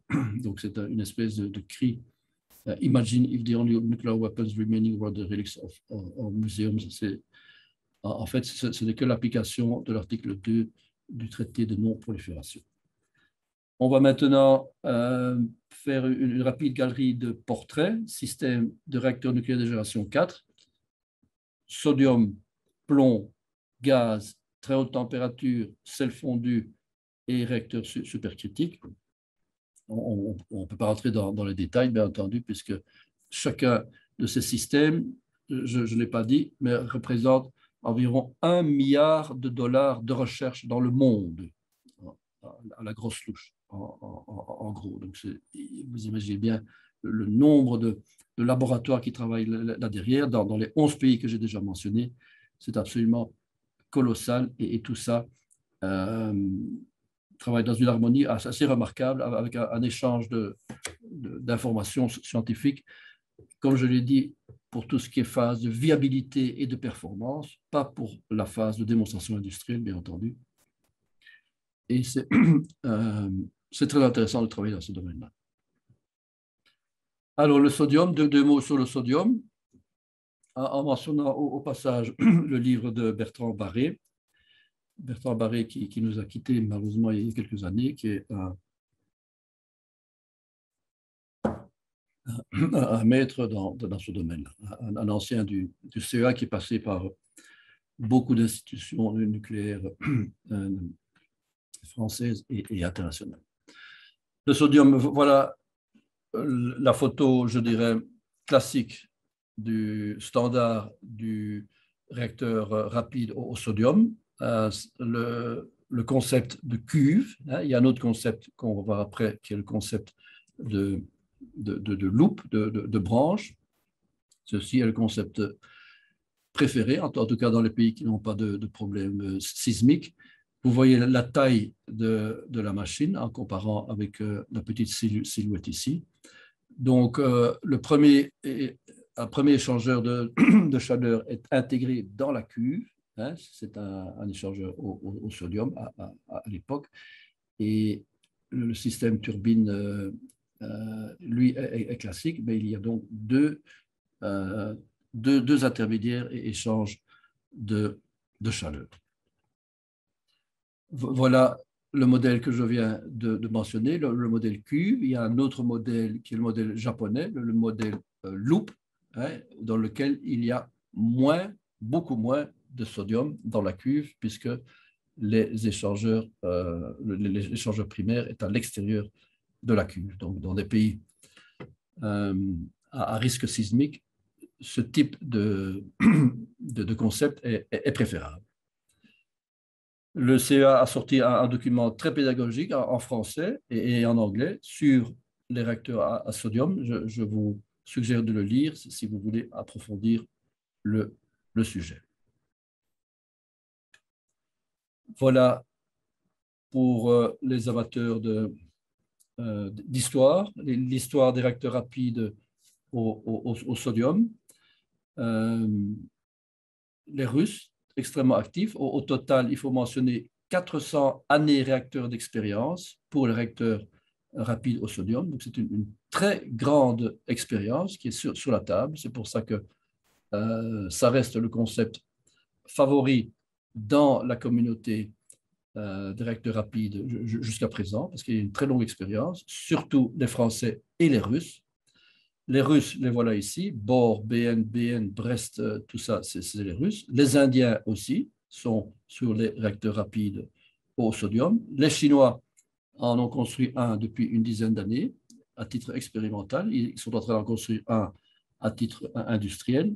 Et les Japonais en avaient un aussi, mais qui a été arrêté. Voilà les réacteurs au sodium en, en phase de conception, ou certains en phase de construction, comme Mira. Donc, de nouveau, États-Unis, ça c'est Europe, hein, Belgique, Europe, donc Europe, Russie, Chine, Corée du Sud, Japon, Chinois et Indiens.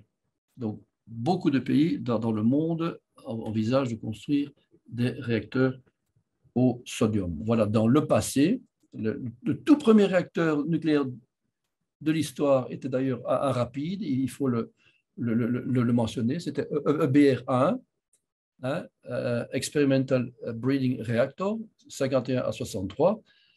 Les Russes ont très rapidement construit le leur aussi. Le premier réacteur nucléaire russe était un rapide au sodium. C'est des choses qu'il faut savoir. Voilà des noms bien connus par ceux qui ont travaillé dans le nucléaire international, Obninsk, Dimitrovgrad et Beloyarsk. Et donc, voilà, depuis 1951, si vous voulez, la chronologie des réacteurs rapides au sodium. Il y a encore des défis. Hein, j'ai parlé des avantages, il faut parler des défis. Hein, comme dans tout projet de recherche, il y a des défis sur la table. Par exemple, pour les rapides au sodium, la fabrication de combustibles qui contiennent des activités mineures, les techniques d'inspection en service, les systèmes de conversion d'énergie avancés, hein, donc Rankine, Brighton plutôt que Rankine, hein, un nouveau type de turbine, puisqu'on monte très haut en température, 550 degrés plutôt que les 320 classiques, on peut penser à des cycles de gaz, des cycles de conversion beaucoup plus efficaces. Tout ce qui est sûreté passive, hein, cette grosse quantité de sodium a un comportement de convection naturelle qui est très intéressant et très utile pour la sûreté du réacteur, mais elle doit être encore validée et complètement comprise. Le réacteur au plomb,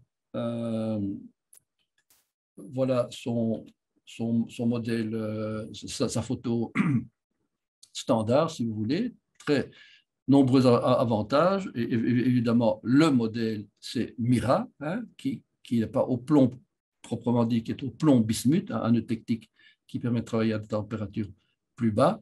Et je vous donne ici le résumé de Mira tel qu'il est conçu pour le moment. 4 composants majeurs: l'accélérateur linéaire, le réacteur, donc l'accélérateur linéaire ici, hein, 600 MeV, 4 milliampères, hein, des protons. Le réacteur plomb bismuth eutectique qui, en recevant les protons, génère les neutrons nécessaires à rendre le réacteur critique. Hein, il est sous-critique au départ. Proton Target Facility, donc la fabrication de radioisotopes qui reste essentielle, on en a parlé, hein, comme successeur de BR2 et comme, je dirais, pour le monde médical. Et alors, une partie du réacteur sera dédiée aux activités de fusion dans le cadre du consortium EFDA Eurofusion.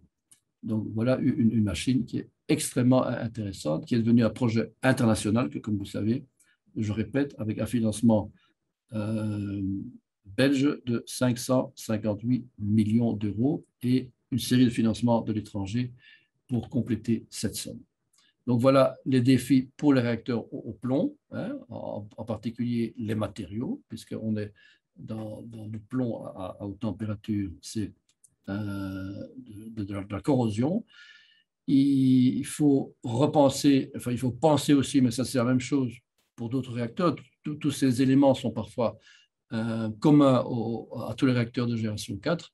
Le type de retraitement du combustible, que ce soit un nitrure ou un combustible avec des activités mineures, tout ça doit être encore développé.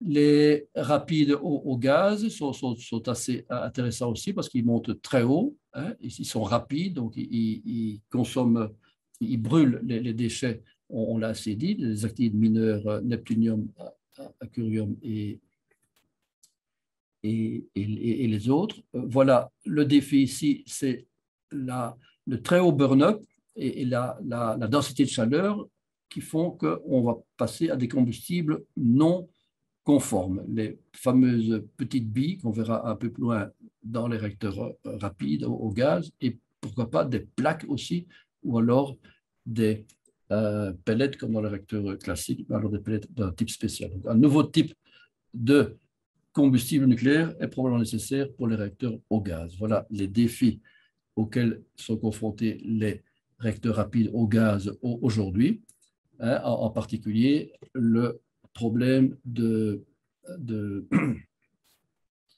la faible inertie thermique du gaz en cas de problème. Il faut pouvoir éliminer la chaleur résiduelle de façon efficace d'un gaz. D'un métal liquide, c'est facile, de l'eau, c'est facile, mais d'un gaz, c'est un peu plus compliqué. Les réacteurs à très haute température, voilà, je vous ai dit au départ, c'est le seul réacteur génération 4 qui n'est pas rapide. Donc, en d'autres termes, il ne consomme pas ses déchets, il ne consomme pas ses actinides mineurs. Il a l'énorme avantage, en revanche, de faire de la cogénération à très haute enthalpie, hein, par exemple pour la production d'hydrogène ou d'autres processus chimiques. Quel est son combustible? Comme il est à très haute température, on a été très imaginatif, on a pensé quelque chose de tout différent des crayons combustibles classiques. On travaille en fait avec des particules d'un demi-millimètre, hein, les particules triso, qui sont elles-mêmes, si vous voulez, des petits, enfin, qui sont entourés d'une série de couches de protection thermique et radiative qui contiennent le matériau fissile au centre et 10 à 20 000 de ces particules se retrouvent dans une sphère qui a la taille d'une petite balle de tennis en gros et on charge ces boules, ces pebbles, ces boulets hein, par milliers par le haut du réacteur et puis on les décharge par le bas du réacteur. C'est donc une toute autre vision, c'est extrêmement innovant, une toute autre vision du cycle du combustible. Il a une très longue histoire. Les VHTR, on en parle depuis les années 60 aux États-Unis et alors en Europe. Il y a eu un projet de l'OCDE, mais beaucoup financé par Euratom aussi, le projet Dragon, qui a bien contribué à ça. Donc, les Allemands étaient absolument champions du monde dans ce domaine-là, hein, à Jülich en particulier, AVR, HTTR, tout ça a été développé en Allemagne. Le réacteur de recherche chinois HTR-10, développé à Tsinghua, au nord-ouest de Beijing, est entre nous une copie conforme de AVR et de HTTR. C'est la technologie allemande qui a été exportée en Chine et qui maintenant a donné lieu au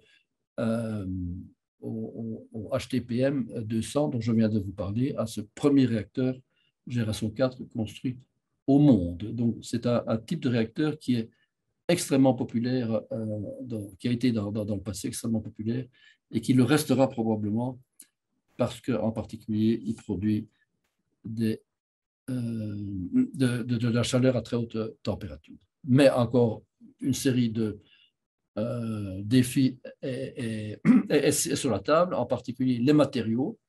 Donc, le réacteur chinois, on ne sait pas très bien quelle est sa température de sortie, mais elle n'est sûrement pas 900 degrés. Donc, si on veut monter à 750-900 degrés, il y a encore un travail colossal à faire au niveau des matériaux. Aussi un travail au niveau de la qualification de ce nouveau combustible. Hein, c'est assez difficile de qualifier ces particules et ces boulets avec les techniques classiques. Les sels fondus sont en fait le réacteur le plus innovant, si on veut, puisque là, c'est absolument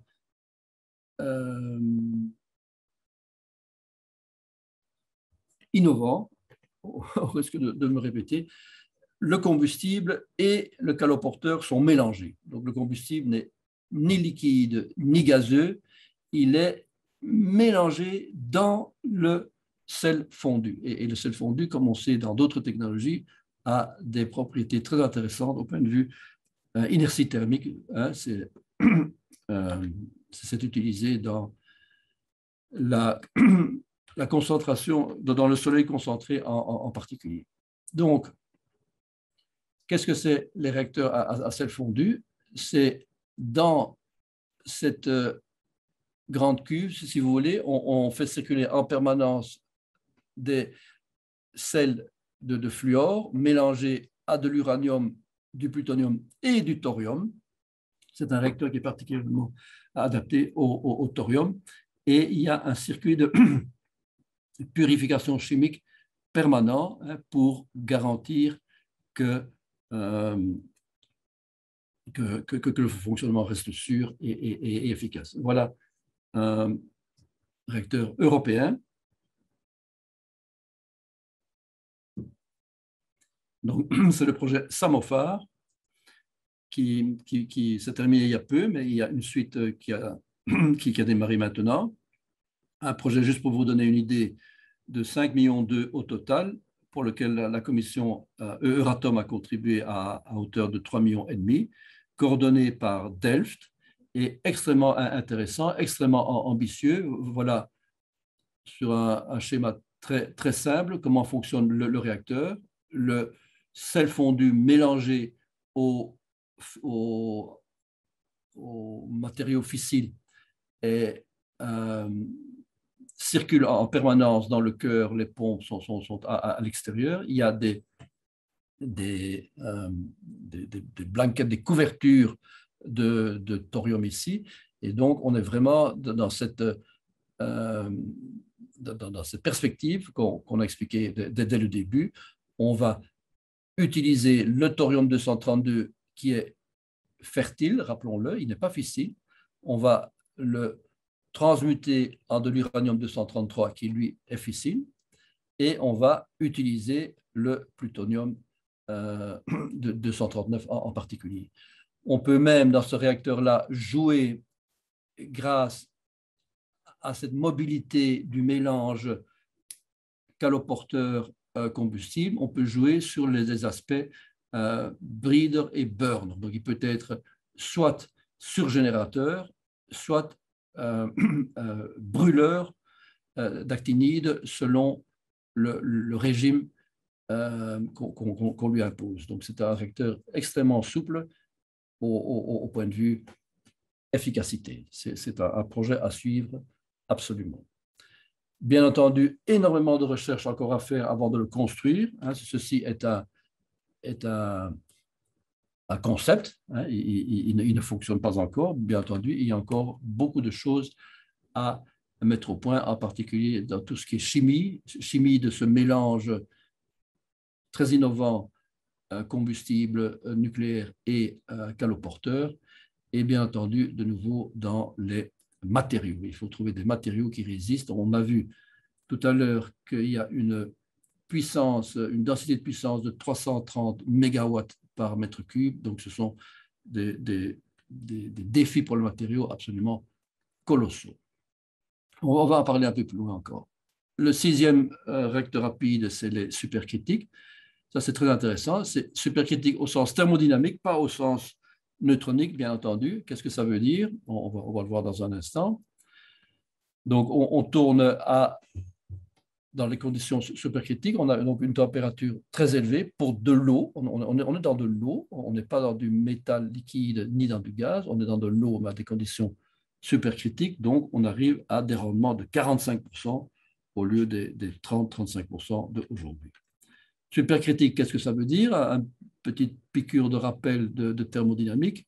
L'eau, le diagramme de l'eau, pression, température. Le point triple, on le connaît tous, hein, c'est là que se sépare le liquide, le gaz et le solide et le gel. Le point critique, lui, il est là. 374 degrés, 217 bars. Qu'est-ce qui se passe là? Là, il n'y a plus de différence entre les trois phases ou entre les deux phases, entre les phases liquides et gazeuses. Il n'y a plus de différence. On est dans un domaine extrêmement, comment dire, nouveau, que certaines technologies, ça c'est les turbines de Siemens qu'ils ont vendues dans leur centrale au charbon de type avancé. Donc, les industriels peuvent traiter ce genre de situation. Ils le font d'ailleurs très bien et du coup, ils ont les rendements de 45%, rendement de Carnot dont on vient de parler. Et le nucléaire supercritique va évidemment travailler main dans la main avec ces gens-là pour connaître les matériaux qui supportent ces températures et ces pressions et pour connaître les types de rendement. Voilà le supercritique nucléaire européen. Comme la différence de température est tellement haute entre l'entrée et la sortie, les matériaux d'aujourd'hui ne peuvent pas résister à ça. On a décidé, enfin, le projet en l'occurrence, qui s'appelait HPLWR, a décidé de faire 3 passages dans le cœur pour que le mélange à haute température et haute pression ait un chemin beaucoup plus long pour évacuer sa chaleur. Donc, vous voyez, les 3 passages permettent d'utiliser des matériaux d'aujourd'hui à ces températures de 600 degrés et ces pressions de 270 degrés. Évidemment, beaucoup de développement encore à faire dans ce domaine-là. En particulier, enfin, de nouveau, ce sont des développements à faire pour tous les systèmes. Tout ce qui est simulation numérique doit être mis au point, puisque aucun des outils numériques d'aujourd'hui n'a jamais travaillé dans ce domaine-là de l'eau. La même chose pour les métaux liquides et les gaz dont on a parlé précédemment. Alors, un petit mot sur les petits réacteurs modulaires qui sont la passion d'aujourd'hui. Les petits réacteurs modulaires, on les appelle le paradis des ingénieurs. Je représente ici un groupe de jeunes ingénieurs, même Tractebel, pour ne pas les nommer, travaillent là-dessus. C'est absolument passionnant. C'est vrai, ce sont des petits réacteurs. Pour vous donner une idée, que l'on pourrait transporter sur un chariot, enfin un gros chariot, bien entendu, mais donc on est très loin des modèles de 1000 MW ou de 1700 MW dont on a parlé jusqu'à présent. En fait, on est autour de 300 MW maximum. Il en existe pour le moment 2 dans le monde, mais il y en a 70 qui sont prêts dans les bureaux d'ingénieurs. Donc, il y a une effervescence, enfin, dans le bon sens du terme, absolument remarquable autour de ces petits réacteurs, et tant mieux parce que c'est un très beau concept.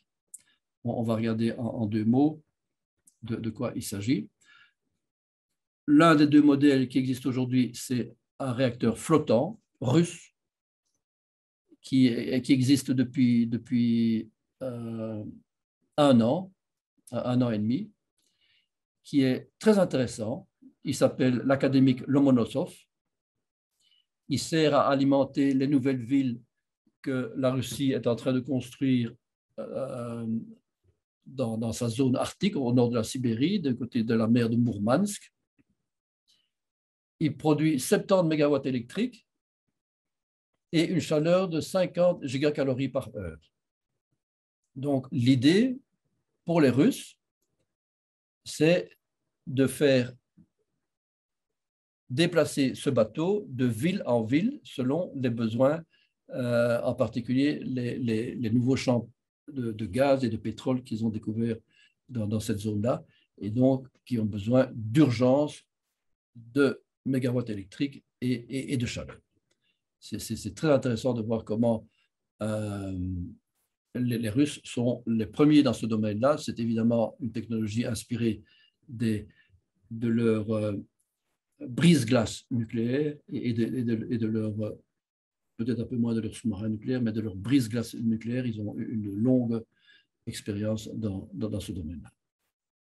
L'autre réacteur, petit réacteur qui existe aujourd'hui, je l'ai déjà mentionné, c'est le HTPM chinois, donc 2 fois 100 MW, qui n'est pas sur mer, qui n'est pas sur terre, qui est sur terre, bien entendu.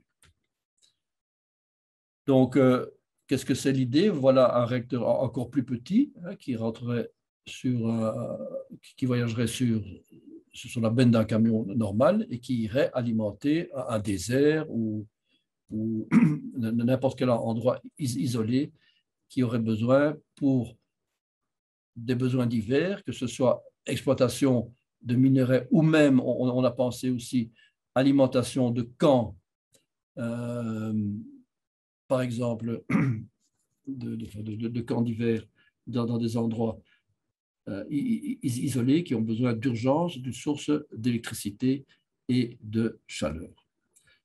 Pourquoi est-ce que ça passionne les ingénieurs? En particulier parce que un des défis, c'est de tout intégrer à l'intérieur d'un petit volume. Voilà un réacteur classique. Hein, les générateurs de vapeur, le pressuriseur, les pompes, tout ça prend. Le cœur est ici, les barres de contrôle sont là, tout ça prend un très grand volume aujourd'hui. Et le défi, c'est de tout concentrer à l'intérieur d'un petit volume. Vous voyez ici les sorties, les entrées d'eau, dans un petit volume pour être transportable facilement et pour être fabricable facilement aussi dans des endroits qui en ont besoin. Donc, à quoi ils vont servir? Ils vont remplacer les réacteurs fossiles, ils vont s'intégrer dans des réseaux avec intermittence, puisqu'ils sont de faible puissance, ils peuvent facilement compenser l'intermittence qu'on pourrait avoir. Ils vont faire de la cogénération, ils seront dans des endroits isolés, et évidemment désalinisation, pétrochimie, hydrogène, etc. C'est vraiment plein d'avenir. Il y a 5 types au total. Il y a des petits réacteurs à eau qui sont sur Terre, il y a des petits réacteurs à eau qui sont en mer, soit sur la surface, soit dans le fond de la mer, enfin des mers pas profondes, bien entendu. Il y a une troisième catégorie qui sont des SMR à haute température, comme le chinois dont on a mentionné. Il y a des petits réacteurs rapides au sodium. Il y a des petits réacteurs rapides au sel fondu. Et il y a des mini-réacteurs qui sont des batteries, quelques kilowatts pour des usages différents. Donc, en gros, on va vraiment de zéro, enfin, disons de quelques mégawatts à 300 mégawatts à travers toute une panoplie qui est assez intéressante à suivre.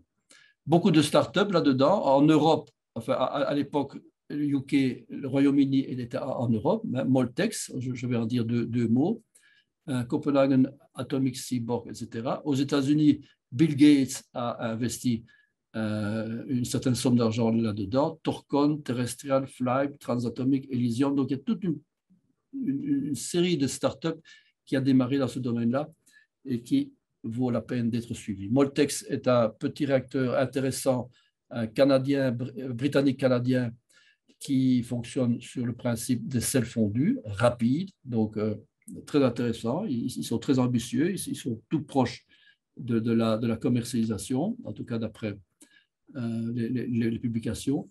Les Français s'y sont mis il y a 2 ans aussi, très ambitieux aussi, ce qu'ils appellent le réacteur Newart, 340 MW électriques, qui est développé par le CEA et d'autres organismes. Ici, 2 mots sur l'espace.